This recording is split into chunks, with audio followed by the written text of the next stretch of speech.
નમસ્કાર દર્શક મિત્રો, હું છું ભાસ્કર અક્ષિતા. તમે જોઈ રહ્યા છો લોકસામના ન્યૂઝ. તો જોઈએ આજના સમાચાર.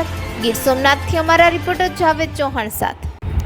ગીર સોમનાથ જિલ્લાના વડા મથક એવા વેરાવળ શહેરમાં જયમતે ઉલમાએ હિન્દ અને એપીએમ ટ્રસ્ટ દ્વારા 2 દિવસ અનાજની કીટ વિતરણનું કાર્યક્રમનું આયોજન કરવામાં આવેલ હતું. આ બાબતે ગીર સોમનાથ જિલ્લાના જયમતે ઉલમાએ હિન્દના ફારૂકભાઈ પેરેડાઈસ અને ભાજપ લઘુમતીના ઇમરાનભાઈ જમાદાર સાથે વાત કરતા તેઓએ જણાવેલ હતું કે હાલ રમઝાનનો પવિત્ર માસ ચાલી રહ્યો છે.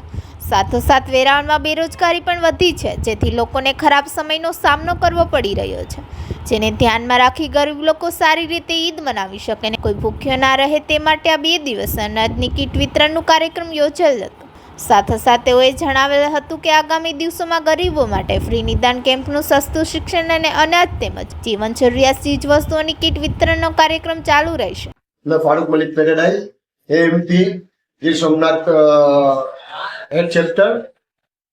एएमपी है वो दुनिया के 22 देशों के अंदर काम कर रही है माशाअल्लाह अल्लाह के करम से, और इसका एक ही वो है कि मुस्लिमों के अंदर एजुकेशन कैसे बढ़कर अच्छा हो जाए और जॉब फेयर करती है। और हिंदुस्तान के अंदर भी पूरे 200 जैसे सिटियों के अंदर उसका काम शुरू है अल्लाह के फजलो करम से। और इनकी तरफ से जो गरीब आदमी है वो अपने घरों में अच्छी तरह ईद मना सके, इसके लिए हर सिटियों के अंदर एक ईद का प्रोग्राम रखा उन्होंने, जिसके सिलसिले में वेरावल में भी हमारे जो हेड चैप्टर है उनके द्वारा और हमारे इमरान भाई जमादार द्वारा इसका यहाँ कीट का वितरण करने में आया है।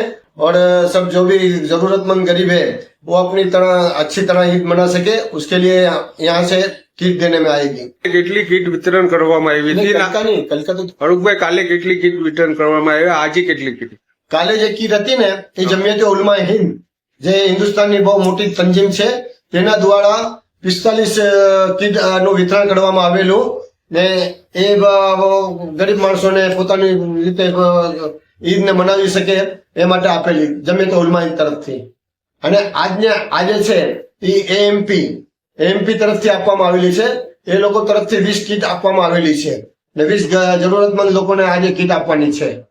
તો ફરી મળીશું એક નવા સમાચાર સાથે. ત્યાં સુધી જોતા રહો લોકસામના ન્યૂઝ.